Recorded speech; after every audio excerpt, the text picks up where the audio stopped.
They tried to take the land, but the deed listed the dog's name, not as a pet, as a legal co-owner.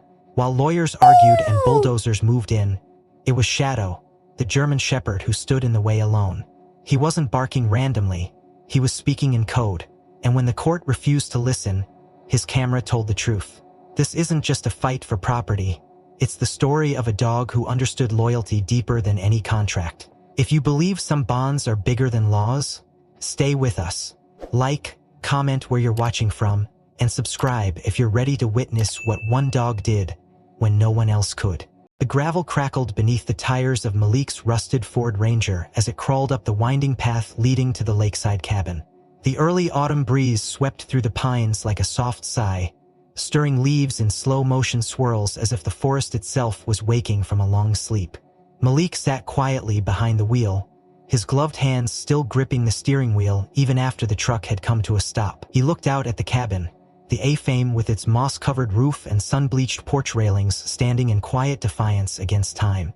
15 years had passed since he'd last been here. It looked smaller now, weathered, tired, like it too had survived a fire.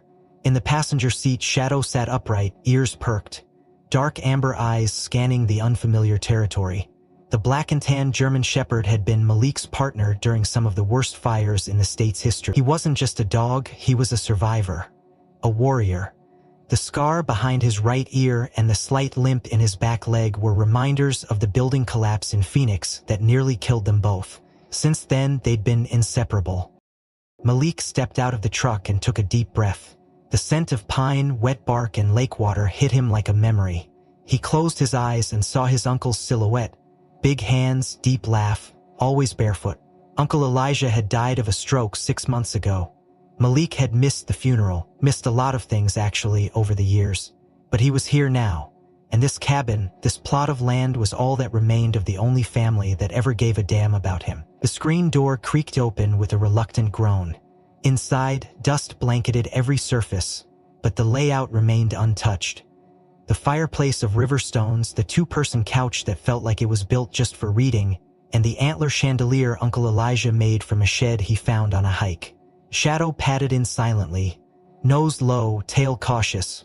He paused by the fireplace and let out a soft huff, his way of saying, "It's clear." They spent the rest of the day cleaning, airing out rugs, and unpacking supplies. Malik discovered old fishing rods, a jar of coins labeled gas money 1999, and, tucked behind a picture frame, a postcard from his mother. He didn't read it, not yet. That night, after lighting a fire and sipping lukewarm beer from a dusty can, Malik sat on the porch beside Shadow, who lay with his chin on his paws, eyes reflecting the glow of the flame. "Don't know if this was the right move," Malik whispered, "but maybe it's the only one left." Shadow didn't move, just flicked his ear as if to say, "One day at a time." The following morning, a knock came just as Malik was pouring the first cup of coffee. Not a gentle knock, it was firm, official. Shadow growled before the second knock even landed. Through the window, Malik saw 2 men and a woman, all in crisp navy uniforms, bearing the logo of the Pine Shore Lakeside Homeowners Association. "You Malik Jones?" the taller man asked. Malik nodded. "Depends who's asking." The woman stepped forward and handed him an envelope thick with forms. "Notice of violation and pending eviction," she said flatly. "You have 72 hours to comply." Malik blinked, trying to make sense of the language. "Eviction? This is my property. I inherited it.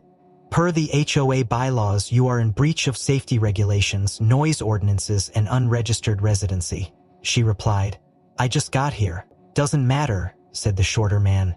"The violations began the moment your pet stepped on the premises."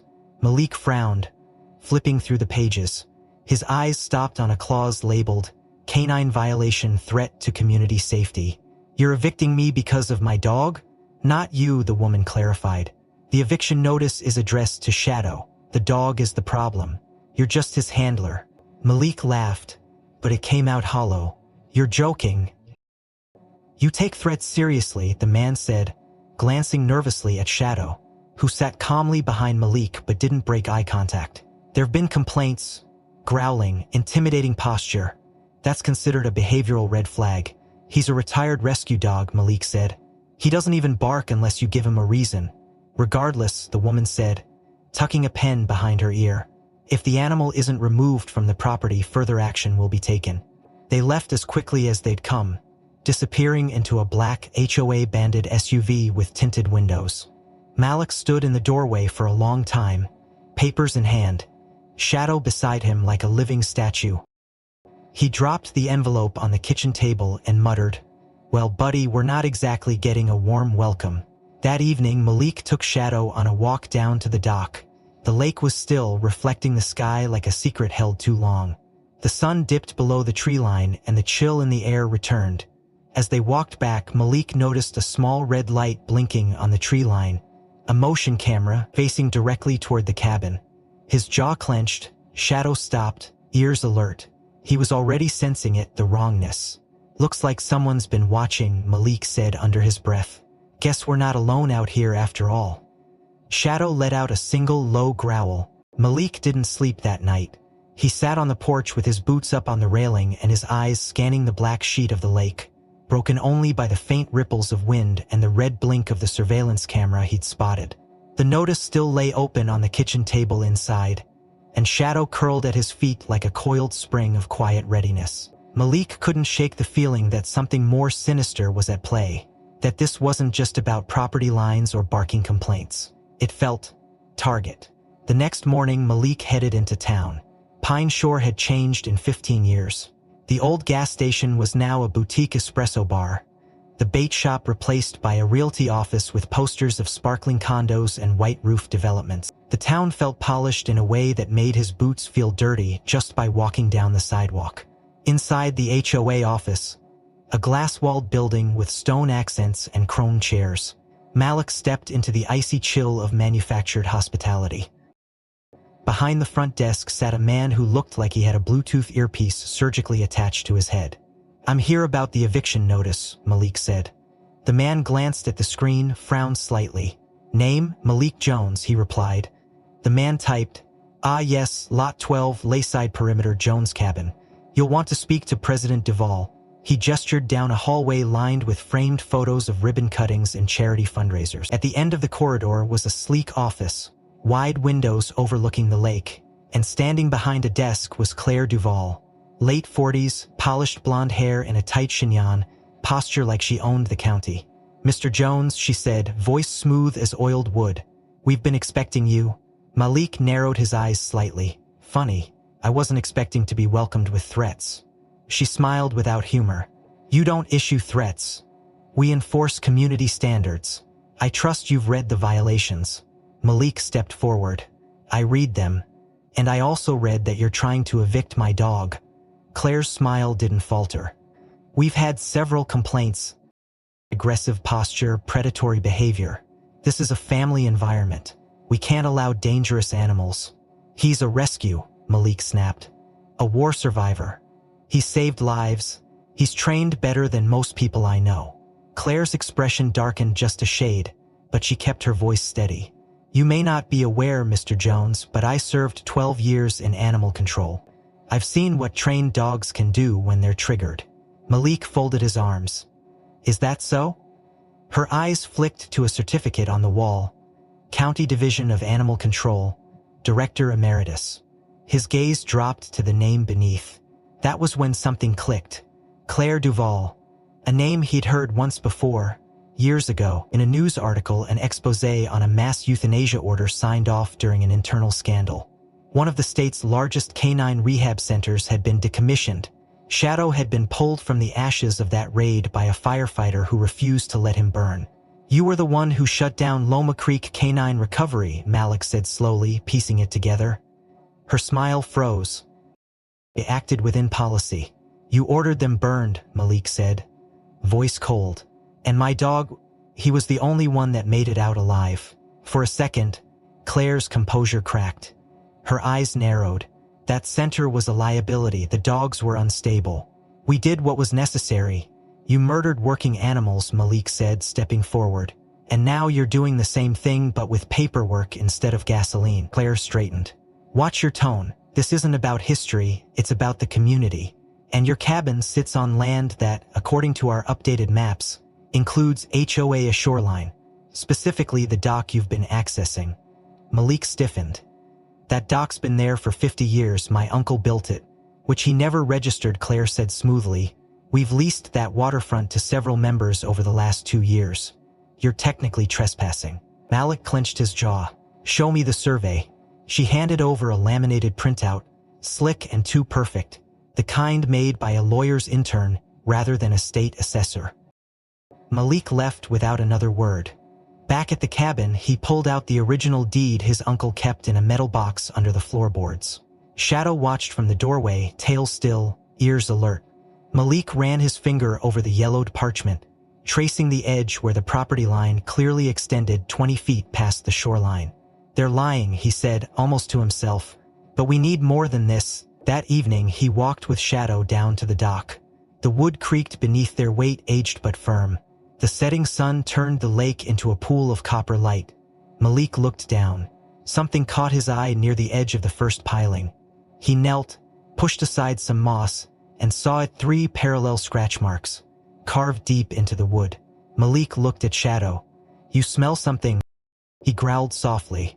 Malik followed and found a second set of scratches, vertical this time, with faint initials beneath, e.g. 1979. Elijah Jones. You marked it, Malik whispered.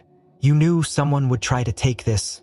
He looked out across the lake, toward the glint of modern condos rising on the opposite shore like glass teeth. Malik stood slowly, hand resting on Shadow's head. You want to fight? They'll get one. Behind them, in the trees, a soft click echoed. The surveillance camera blinked red again, but this time, it was pointed not at the cabin, but straight at them. Malik didn't flinch. He stared back at the lens, unblinking. You watching, Claire? He said softly. Watch this. Then he turned, and with Shadow at his side, he walked back toward the house, not knowing yet that tomorrow's dawn would bring something far more dangerous than just cameras and paperwork. The next morning, Malik rose early, unable to shake the restlessness that had settled into his bones since the HOA confrontation. The trees swayed in a rhythm that felt impatient. The lake shimmered with an edge too bright to be peaceful, and Shadow kept pacing the property line, nose twitching, ears always perked toward the woods. Malik poured his coffee and stepped outside, boots crunching over dry needles and patches of dirt still soaked from last night's brief storm.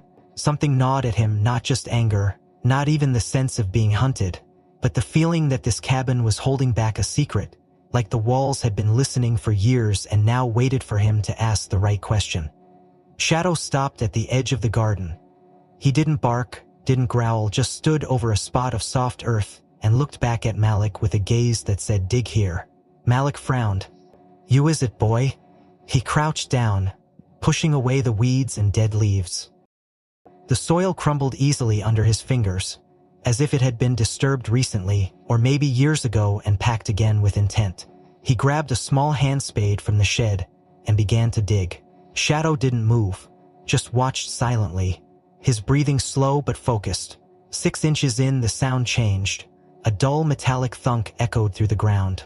Malik's hands slowed, then cleared away the last layer of earth to reveal the edge of an old rusted box, about the size of a toolbox, sealed with 2 corroded latches and a thick chain around its handle. Malik wiped the dirt away, heart beating faster, and undid the chain with a pair of bolt cutters from the shed. The lid creaked open, releasing a faint scent of oil, paper, and age. Inside was a folded cloth that held something heavy. When he unwrapped it, he found an old leather-bound journal, thick and brittle with time. Beneath it lay a rolled canvas map, its edges frayed, and a manila envelope marked in faded pen, "Confidential, do not sign." Malik sat on the porch steps, Shadow beside him like a statue as he opened the journal.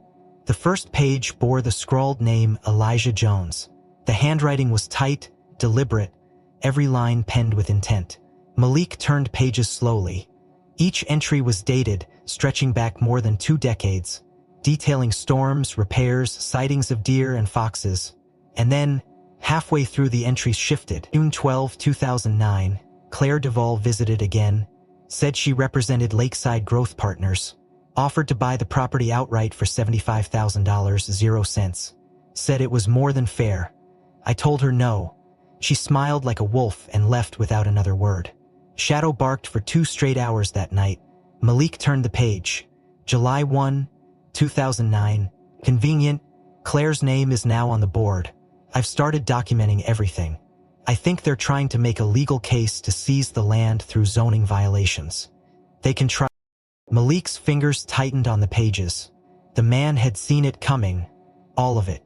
He flipped to the map, unrolling it across the porch floor. It was hand-drawn but overlaid with surveyor coordinates, some in pencil, others in red ink. Malik grabbed the HOA survey Claire had given him and laid it side by side. The difference was staggering. The original map showed the Jones property stretching all the way to a natural inlet at the south edge of the lake, covering not only the disputed dock but nearly double the shoreline currently recognized by the HOA. On one corner of the original map, a note had been written in Elijah's sharp letters. Deed recorded under grandfather clause. Check County Office filed 1968 under EJ & Co. Malik sat back stunned. The property had legal weight that Claire had completely ignored or deliberately buried. He opened the manila envelope. Inside was a typed contract, never signed. Purchase agreement. MASH Lakeside Growth Partners offers acquisition of Jones Lake parcel lots 1112 South Shore Extension. The number typed next to total offer was laughable. $72,500, 0 cents. In red pen across the signature line, Elijah had written, "Not for sale, not now, not ever." Malik leaned back against the cabin wall, heart hammering with a mix of rage and awe. Claire had tried to buy the land quietly. When she was refused, she pivoted, joined the HOA, changed the rules, and now, years later, she was finishing what she started, only this time with an army of bylaws and fine print. "You were right, Uncle," Malik murmured. "You saw her coming." Shadow rested his head on Malik's knee, and Malik rubbed his ear gently. "Guess you knew where to dig for a reason." A distant car door slammed. Malik looked up. Across the lake, near the fancy condos on the opposite shore, a small white van with the HOA logo had pulled up. Men in maintenance uniforms unloaded what looked like floating barrels and section markers. Malik squinted through the trees. They were marking the cove again, his cove. He stood, clutching the journal and map, and marched back inside. His fingers moved with practiced urgency as he scanned for a scanner, anything to duplicate the document. He didn't want to bring the originals into town yet. He wasn't ready to trust anyone. Shadow barked once. Sharp. Malik turned. The sound had come from the path behind the cabin steps. Deliberate. Someone was coming, and they weren't trying to be quiet. Malik didn't move as the footsteps drew closer around the back of the cabin. Shadow was already in position. Tail low, body tensed, standing perfectly still except for the slight twitch in his left ear, an old habit from training, triggered when something felt off. The steps halted just beyond the porch, near the back fence that marked the property's southern edge. Malik stayed crouched by the window, out of sight, the journal and map tucked behind a loose floorboard he'd lifted earlier. He had learned to trust Shadow's instincts long ago, back when they worked together in smoke-hilled buildings and collapsing stairwells. But something about the dog's behavior lately was different, more deliberate. It wasn't just that he growled or barked when someone approached. It was the rhythm. That's what struck Malik now as he crouched in silence and thought back to the past few nights. Shadow had barked twice, paused, then once again. Another night, 3 short barks, then a single, drawn-out huff. At first, Malik thought it was just anxiety, but then he remembered the specialized training Shadow had received in the early days, training to signal through noise when verbal communication wasn't possible. He had been taught to mimic basic Morse code, and now, listening carefully, Malik could hear it again. Bark, bark, pause. A pattern. He mouthed it quietly to himself, recalling the code he hadn't needed in years. Pause. That's a U. Shadow barked again, short, long, short. Malik stood up slowly. He moved to the corner of the cabin and peered through the wooden slats, just in time to see 2 HOA maintenance workers in neon vests, walking along the edge of the garden. One of them carried a gray canister with a long nozzle spraying the flower beds. The other held a phone, angling it downward toward the garden. Malik's jaw clenched. They were spraying his land without warning, without reason. Then the man with the phone knelt down, pointed the lens toward the spot Shadow usually marked, and signaled for his partner to squirt a burst of liquid directly onto the soil. Shadow let out a guttural growl and took a single step forward. The man with the phone jumped back and shouted, Ho's aggressive posture, just like she said. The other nodded. Got it on video? That should do it. Malik stepped out from behind the wall, camera in hand. To what exactly, he called out?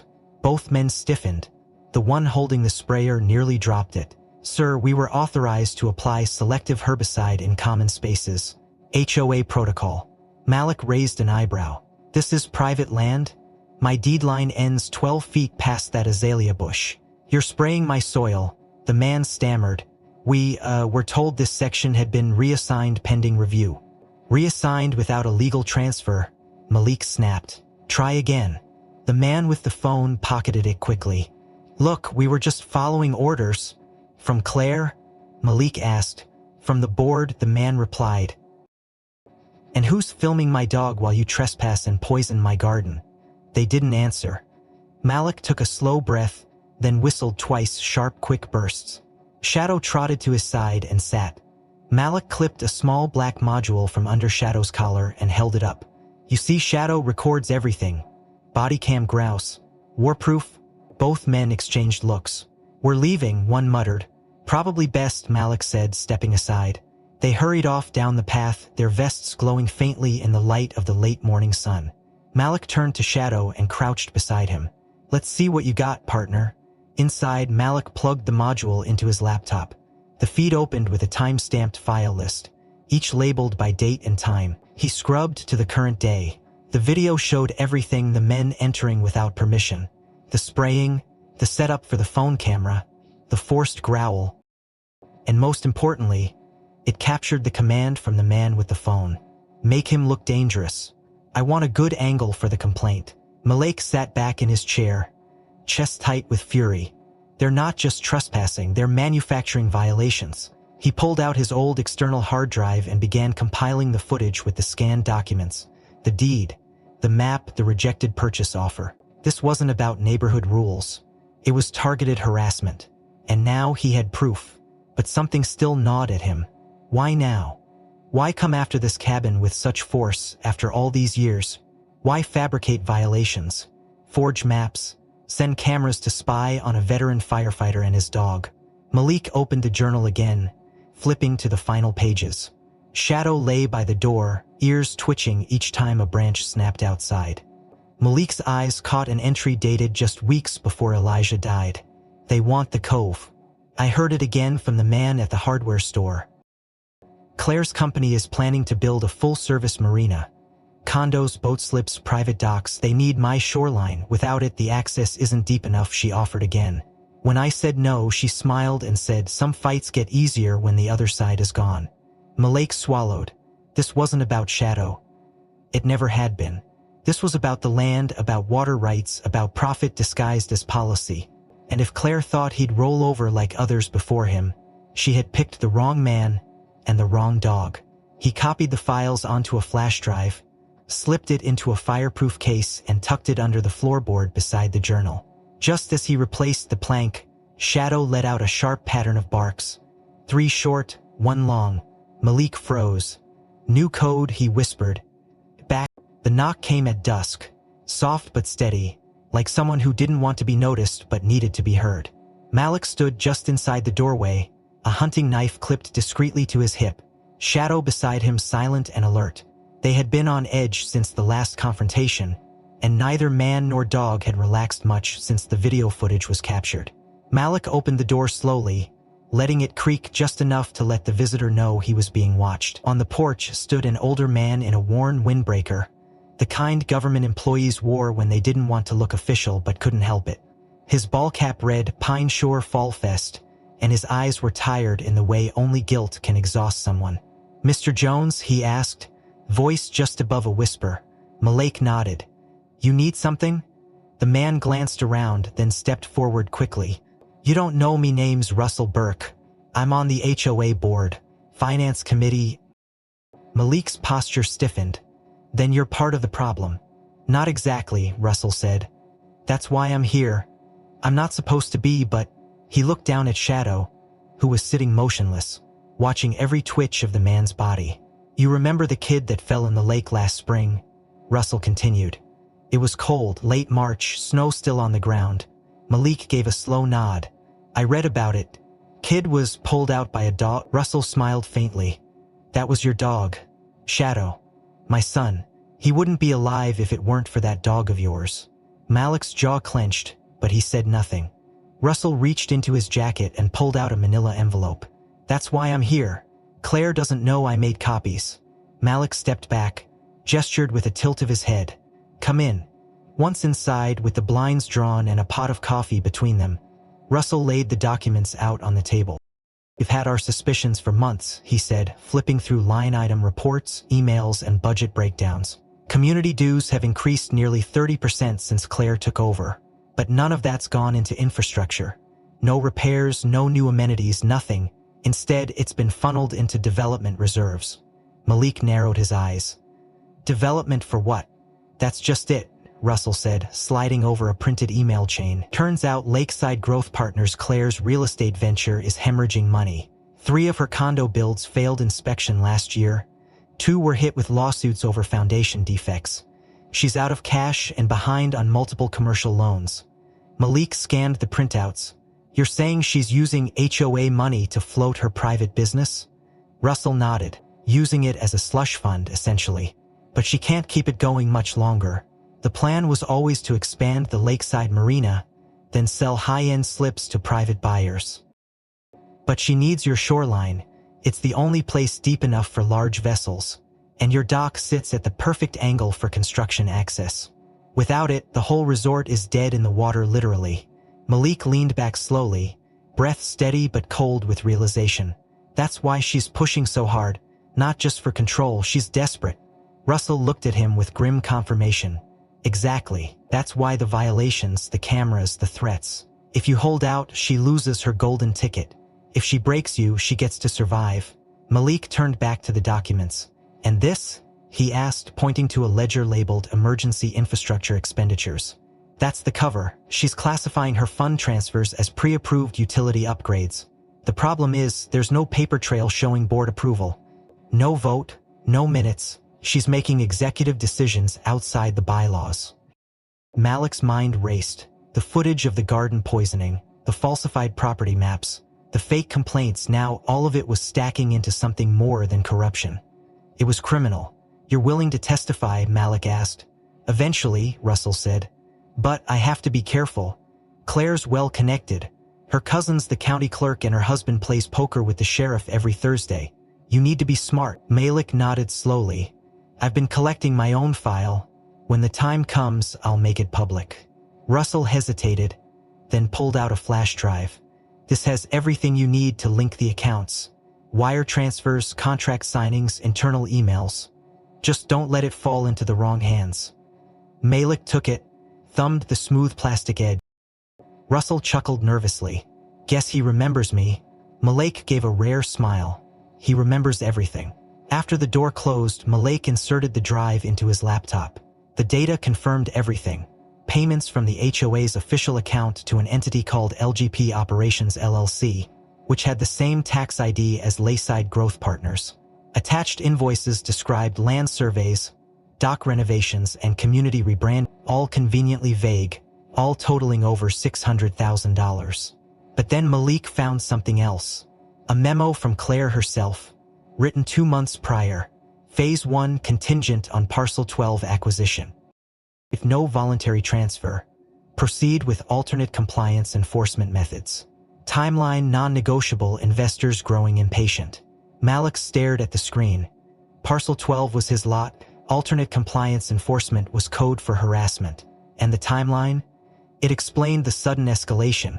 She wasn't just breaking laws, she was trying to bury him before the next quarterly meeting. He backed up the drive to 2 separate locations, encrypted both, and burned a copy onto DVD just in case. The fire crackled behind him, casting flickering shadows across the walls. Shadow shifted, ears turning toward the window again. Malik stood, stepped quietly to the window and peered through a narrow slit in the curtain. Down near the road, headlights blinked off. A dark SUV sat idling. No one got out. The morning after Russell's visit, Malik awoke to the sharp chill of dead silence. No hum from the refrigerator, no buzz of the porch light's motion sensor, no gurgle from the water pipes when he turned the sink. At first he thought it was a blown fuse, maybe a tripped circuit. But then he stepped outside and saw the red tag taped to the breaker box with the bold words, "Emergency maintenance, do not tamper." Next to it, a matching yellow tag was zip-tied around the water shutoff valve. Malik's breath came out in a fog. He yanked both notices down and read the fine print. Pine Shore Lakeside HOA has initiated urgent infrastructure upgrades affecting your unit. Estimated completion, 1421 business days. Malik knew what it meant. This wasn't a coincidence or poor timing. This was pressure. He walked to the edge of his driveway where the gravel met the road and looked at the other houses nearby. Every one of them had power. Porch lights glowed in the morning haze. HVA systems hummed behind vent grates. Sprinklers ticked rhythmically on green lawns. Just his place stood in the cold like a forgotten outpost. He went back inside, lit a fire, boiled water on the old iron wood stove, and began taking stock of supply. Shadow watched him without moving, ears flicking toward every creak outside. "They're trying to freeze us out," Malik muttered. "Starve us, push us into submission like they did with the Hendersons." He'd read about it in the journal. His uncle had documented the same tactic years ago. Power shutoffs labeled as maintenance. Water lines drained under the guise of inspections. Every inconvenience disguised as bureaucracy. And every target someone who had refused to sell. By the third day, with no power and dwindling bottled water, Malik had rigged a makeshift generator powered by a lawnmower engine and some old batteries he found in the shed. He had just wired enough juice to charge his laptop and run one lamp when Shadow began pacing near the back wall of the cabin. The dog's behavior was different. No barking, no alert growls, just low movements circling one section of wall beneath the stairs. Nose pressed close, tail stiff with concentration. Malik crouched beside him. "What is it, boy?" Shadow pawed at a knothole, then sat, eyes fixed on Malik. Malik pressed against the wall and felt a shift, a faint draft, the slightest give beneath his palm. He grabbed a hammer and gently pried at the wooden paneling until a section popped free with a dry crack. Behind it was a crawl space about the size of a footlocker, dusty and dense with cobwebs, the air old and metallic. Inside, covered in a canvas wrap, was a small gray safe with a mechanical dial and a tag taped to the top in faded ink. "For Malik, if you ever come back." Malik stared for a moment, then reached for his flashlight, heart thudding. The combination was scrawled on the tag's reverse side in Elijah's unmistakable print. April 7th, 22. He spun the dial slowly, hands steady despite the cold. The lock clicked open, and inside sat a small stack of documents wrapped in plastic, a flash drive, and a sealed envelope marked Addendum to Will Legal Copy. Malik pulled it all out and spread it across the table under the flickering lamplight. The documents were notarized, signed 6 months before Elijah's death. They outlined the transfer of property to Malik, but the second page held something strange. Under secondary party and designated caretaker of legacy property, a name had been typed in all caps, Shadow. Malik blinked.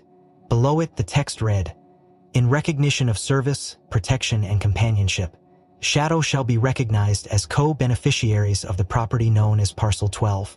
In the event of challenge, this designation asserts that both Malik Jones and Shadow, his service canine, possess inseparable interests in said property." A laugh escaped Malik's throat, short and stunned. "You really did it," he whispered. "You left the land to a dog." He turned the page and found a letter tucked inside. It was handwritten and dated just days before Elijah passed. "Malik," it began, "if you're reading this, they've made their move. Claire's not going to stop until she owns every inch of this lake, and you are the last real obstacle.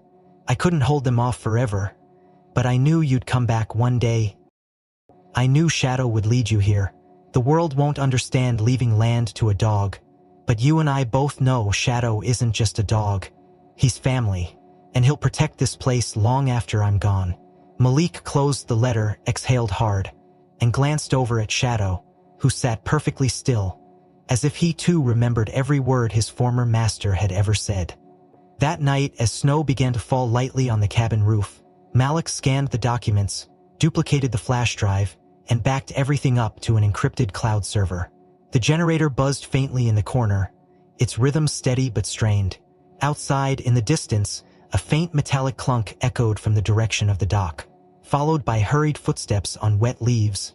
Shadow raised his head and let out a soft, deliberate bark, 2 short, 1 long, 1 short. Morse code again. Malik mouthed a pattern, D-A-N-G. Before he could finish, the sound of something splintering against wood rang out from the front yard. The morning after the footsteps and the splitting wood outside his cabin, Malik rose with a bitter resolve burning low in his gut, the kind of heat that didn't fade with firelight or fear. The porch rail had been pried loose during the night, deep gouges torn into the cedar as if someone had tried to stage a break-in but aborted at the last second. The only clue left behind was a muddy boot print half imprinted at the base of the steps, too clean to be a random wanderer, too deliberate to be a mistake. Malik didn't need confirmation. Claire was tightening the noose, but she had underestimated one thing. He wasn't just fighting for a house. He was fighting for legacy. That afternoon, after stashing the addendum to Elijah's will and the co-beneficiary letter securely in a waterproof pouch beneath the floorboards, Malik took Shadow and drove into the next county over, where he remembered his uncle once mentioned meeting with a lawyer who actually gave a damn about trees, water, and the truth. He found the name folded inside the back of the journal: Elaine Whitmore, Esquire, environmental attorney, specialist in water rights and legacy zoning. Her office was hidden in a converted barn nestled between 2 hills outside of Barrow Ridge, its windows framed in ivy and a carved wooden sign that simply read, W.H. Whitmore and Wild. Malik parked out front, Shadow alert in the passenger seat, and walked through the creaky red door just as the sun angled low enough to paint the fields in amber. Elaine Whitmore was in her late 50s, silver-streaked braid over one shoulder, sharp eyes behind gold-rimmed glasses, and a voice that didn't bother wasting time on pleasantries. "Elaine's nephew?" she asked the moment she saw Malik. "Come in, I've been expecting you for 10 years. Malik sat down across from her in a room that smelled like old law books, rain, and cedar. Shadow sat at his feet, silent but focused. Elaine opened a drawer, pulled out a thin, dust-covered folder, and laid it on the table between them. "Your uncle was a stubborn man," she said, "but he wasn't paranoid. He knew what Claire was building." Malik unfolded the documents inside surveys, affidavits, a detailed zoning history of Pine Shore dating back to 1968. One map in particular caught his eye, a color-coded overlay of lake access regions. "That's your shoreline," Elaine said, pointing to the stretch marked in dark green. "According to original deeds and riparian rulings, that strip belongs to the Jones family. Not just land, but the water attached to it, 68 feet of continuous frontage, plus full riparian rights as defined by the Minnesota Public Waters Code." Malik nodded slowly. "Claire says it's HOA-owned shoreline. She even leased dock access to tenants." Elaine's eyes narrowed. "Then she's guilty of fraud. Unless the deed was reissued and signed by Elijah, which it wasn't. I have the affidavit. Then your claim supersedes any zoning reclassification passed by the HOA. They can't overrule property law with neighborhood policy." Malik tapped the addendum he brought. "There's one more thing." Elaine blinked once, then read the line aloud: "In recognition of service, protection, and companionship. Shadow shall be recognized as co-beneficiary of the property." She sat back and exhaled. "That's bold, rare, but not unheard of. Minnesota recognizes non-human beneficiaries if properly documented and notarized. Your uncle used a living trust model. That means Shadow's rights are real, legal, and in a zoning dispute he technically counts as a vested interest." Malik raised an eyebrow. "The dog can own property now?" Elaine chuckled dryly. "Not quite. But if Shadow is recognized as a co-beneficiary, then any attempt to claim full ownership of the land, especially by entities like the HOA, now involves a third party that can't be ignored, which makes the property legally disputed. And as long as it's under dispute, no development, no construction, and no demolition can legally proceed." Malik leaned back in the creaking chair, letting that sink in. "So you're telling me the HOA can't touch the shoreline because my dog owns it too?" Essentially, Elaine said. And it gets better. If Claire has already begun construction or leased space based on a false boundary, and you can prove she profited off land she doesn't own, she could be on the hook for civil damages, possibly criminal misrepresentation. Malik stood slowly. Then it's time to play offense. Elaine smiled for the first time. I thought you might say that. Before he left, she handed him a notarized summary letter stating that, based on submitted documents and legal precedent, Parcel 12, including all associated shoreline and structures, was under the legal stewardship of both Malik Jones and co-beneficiary Shadow K9. Malik took the letter, drove back through the lengthening dusk with Shadow's head resting on the center console, and stopped only once at the Pine Shore County Courthouse, where he submitted a request for injunctive relief to freeze all HOA-initiated construction near Parcel 12 pending full title verification. The clerk blinked twice when she read the co-beneficiary section, but stamped the paperwork without question. By the time they returned to the cabin, a county vehicle was already parked near the property line, yellow caution tape flapping in the wind, a folded notice nailed to the dock's post reading, "Access suspended property under review." Malik stepped onto the porch, took a slow breath and turned to Shadow. "You ready, partner?" Shadow gave a single sharp bark, short, clean, confident. A code Malik didn't need to translate. It meant yes. Somewhere beyond the trees, headlights flicked on again. Malik woke to the low, mechanical rumble of diesel engines, a sound that didn't belong in the early silence of Pine Shore. The lake still wore the shimmer of dawn mist, but the air was already split by the sharp clank of metal treads crawling up the gravel road toward the cabin. Shadow stood rigid at the foot of the bed, ears forward, tail bristling, letting out a single warning bark that bounced like a gunshot off the pine-trimmed walls. Malik threw on his boots, pulled on the hoodie he kept draped over the chair, and stepped outside into the growing thrum of tension. At the edge of the clearing, two large flatbed trucks idled, one carrying a small orange backhoe, the other loaded with fencing material and stacks of plastic bins. A group of workers in reflective vests stood talking to a woman in a tailored cream coat, carried a vowel arms crossed, expression taut with calculation. "This property's under county injunction," Malik called out, stepping between her and the porch steps. "You're trespassing and you know it." Claire turned slowly, her smile practiced razor thin. "We've received revised clearance," she said smoothly. "Emergency action, health and safety risk. Your foundation has been declared structurally unsound." Malik took a step forward. "You're lying. I have official documentation that says otherwise. I filed injunction, I filed title dispute, and I have rights, so does my Claire's eyes darted to Shadow, who now stood beside Malik, posture unmoving, gaze locked on the bucket of the backhoe like it was a wild animal ready to strike.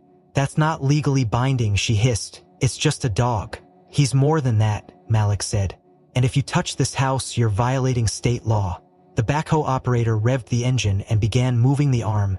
Gravel crunched beneath the tracks as the machine lurched forward, bucket raised, inching toward the porch. Shadow exploded into motion, not with rage, not with violence, but with purpose. He sprinted across the yard and positioned himself directly beneath the steel claw, barking 3 times sharp, echoing, commanding. The operator froze. Claire shouted, "Move the dog," but the man inside the cab shook his head. "He's too close, I'm not risking it." Another worker raised his phone to film. "That's the dog that pulled that kid out the lake," he murmured to no one in particular. Malik stepped between them again, holding up the legal order from the county clerk's office, now laminated and folded into his back pocket. "You so much as scrape this property, I swear I'll file criminal trespasser, animal endangerment, and obstruction of due process." A moment of quiet tension hung in the air, broken only by Shadow's rhythmic barking, one short, one long repeated. The operator cut the engine. Claire's face went pale. Across the street, an elderly woman in a cardigan peeked through her curtains with a phone raised. 2 teenagers on bikes stopped at the end of the road and began filming with wide eyes. Within hours, the video surfaced online, first on a neighborhood forum, then on a local watchdog Facebook group, and finally picked up by an animal rights advocacy account with over 500,000 followers.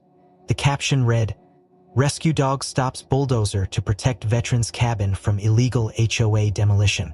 The comments exploded. "That dog's a hero. Is this even legal? By nightfall, the footage had racked up hundreds of thousands of views. Regional news stations reached out to Malik for statements, but he declined all interviews. He wasn't interested in 15 seconds of sympathy. He wanted justice. The next day, just before noon, a woman in a worn green trench coat and combat boots knocked on Malik's door. Press credentials dangling from her neck, eyes sharp and tired like someone who hadn't stopped chasing shadows in years. "Malik Jones?" she asked. "I'm Nora Wen, investigative journalist with The Observer. You and I need to talk." Malik hesitated, then stepped aside. "I don't talk to media." "I'm not here for a story," she replied. "I'm here because I've been following Claire Duval for over a year. And what she did to you, it's not the first time." Malik poured coffee while Nora spread documents across the table, manila folders. Printed emails, scanned court filings. 2 years ago, a retired couple on the south side of Lake Adder tried to stop her development project. She said her cat went missing after their water got shut off. A week later, HOA cited them for unsanitary conditions, then condemned the property. She flipped another folder open. 3 months later, a single mother in Clear Creek fought a noise ordinance that targeted her therapy dog. The dog disappeared. Days later, she was cited for unauthorized fencing. Her house was bulldozed after a storm. Malik's jaw tightened.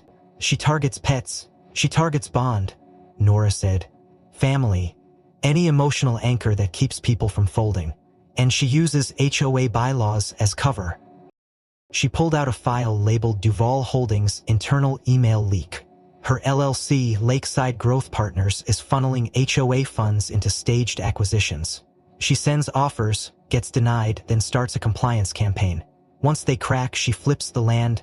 Malik flipped through one of the emails dated 18 months ago. The subject line read, "Pet Policy Enforcement Leverage Tactic." The body read simply, "Non-compliant owners with high pet visibility tend to cave faster. Emotional leverage remains effective. Maintain ambiguity in policy language." He looked at Shadow, who sat quietly at the doorway, eyes watching Nora with patient calculation. "You're saying this was planned," Malik said. "Targeted." "Every step," Nora replied. "I have 2 more sources ready to go public if this case breaks open. But I need you to stand firm. You're the one with legal standing and the internet's attention." Malik stood, walked to the window, and watched as another car drove slowly past, its occupants staring toward the cabin. "I didn't ask for attention," he muttered. "You," Nora said, "but you earned it. And if you want to take her down, now's your chance."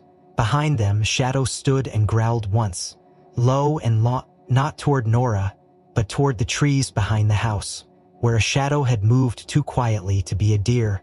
The courthouse smelled like old air and cheap disinfectant, and Malik had never felt more out of place in his life. The courtroom itself was sterile, beige walls lined with half-dead plants, a judge whose robe looked like it hadn't been dry-cleaned in a year, and the uncomfortable buzz of whispered conversations echoing from every corner. But none of it mattered. Today wasn't about setting foot in a system that had failed so many people like him. Today was about Shadow, about Elijah, about holding the line for something no one else seemed willing to fight for. Claire sat at the opposite table in an expensive black blazer, posture perfect, lips pursed in a half-smile that oozed control. Her lawyers flanked her like sentinels, each armed with his only pressed shirt, sleeves rolled up, eyes sharp. Shadow sat obediently beside his chair, tail still, head held high, a silent presence in the room that had already become legendary after the viral bulldozer video. The judge, a weathered man with a tired voice and eyebrows like overgrown moss, cleared his throat. "Case number 22-4789, Jones versus Pine Shore Lakeside Homeowners Association. We'll begin with testimony." The HOA's first witness took the stand, a middle-aged man named Keith Withers, one of the maintenance workers Malik recognized from the day they sprayed the garden. He looked uneasy from the moment he entered, avoiding eye contact with Malik and constantly shifting in his seat. Claire's attorney stood and adjusted his tie. "Mr. Withers, can you tell us what you observed on the morning of April 7th? Keith nodded nervously. "Yes, I was assigned to conduct a landscape safety check at the Jones property. The dog Shadow came at me barking aggressively. I feared for my safety." The attorney leaned forward. "Would you describe the dog's behavior as hostile?" "Yes," Keith replied. very hostile. He lunged. Malek didn't move, didn't speak, just stared, knowing every word was a lie. He reached down and touched Shadow's shoulder lightly, a silent cue. Shadow stood, paced forward a few steps toward the bench, and then stopped. Ears perked, eyes locked on Keith. The judge raised an eyebrow. "Mr. Jones, control your dog. He is controlled," Malek said calmly. "He just doesn't like liars." Keith's voice wavered. He's doing it again, see?" "Your Honor," Malek said, "permission to show a video from the same date and time that contradicts this testimony." The judge gestured tiredly. "Proceed." Malek walked up, plugged in a USB drive, and the screen behind the judge lit up. The courtroom watched in silence as the footage from Shadow's collar played.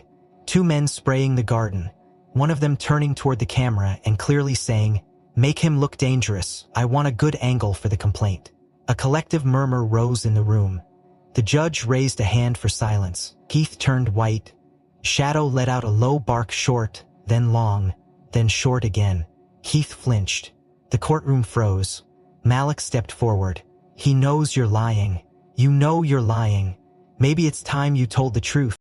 Keith looked toward Claire, who shook her head almost imperceptibly.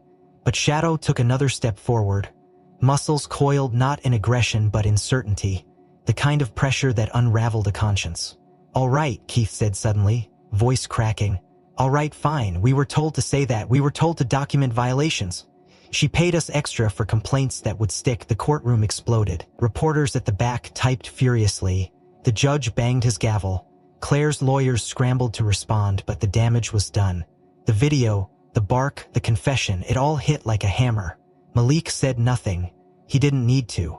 The judge called for recess, and when the hearing resumed an hour later, Claire was no longer smiling. Her attorneys tried to regroup, tried to reframe the narrative, but it was over. By late afternoon, the ruling came down, injunctions granted. Property recognized as jointly held by Malek and Shadow. All development orders suspended. And an official referral made to the district attorney to investigate misuse of HOA funds and possible fraud.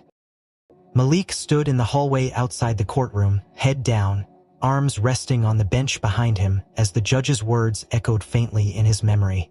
Shadow sat beside him, calm and silent. "You did good," Malek whispered. "You did better than I ever could." Reporters hovered outside the courthouse doors, flashes clicking every few seconds. But Malek ignored them. He just wanted to get home. The drive back to the lake was quiet, the sun low and lazy across the treetops, but the second they turned onto the gravel road leading to the cabin, Malek's got twisted. The front gate was half off its hinges, and one of the porch beams was splintered clean through. Malek slammed the brakes, jumped out, and sprinted to the door. It was cracked open. Inside, chairs were overturned, drawers yanked out, papers strewn across the floor. Shadow trotted in behind him, nose working fast, tail rigid. Then he stopped, turned toward the back of the house, and whined. Malek followed.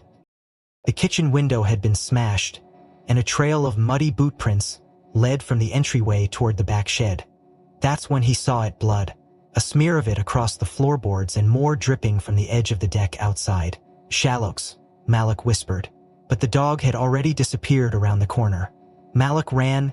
Behind the shed, near the edge of the woods, Shadow stood trembling. One front leg bent awkwardly, a gash along his ribs glistening dark in the fading light. A low growl trembled from his throat, and in the leaves beyond him, a black duffel bag sat torn open, its contents spilling out: security gear, zip ties, a stun baton. Malek dropped to his knees beside Shadow, hands hovering. "Easy boy, I'm here, I'm here." Shadow licked his head down against Malek's thigh, eyes fluttering closed. Malek bit back the rising panic in his throat and reached for his phone, fingers shaking as he died. The veterinarian did all she could. The puncture wounds had been deep, tearing through muscle and into Shadow's ribs. And although Malek had driven him to the county animal hospital within 20 minutes of finding him behind the shed, it was already too late for surgery.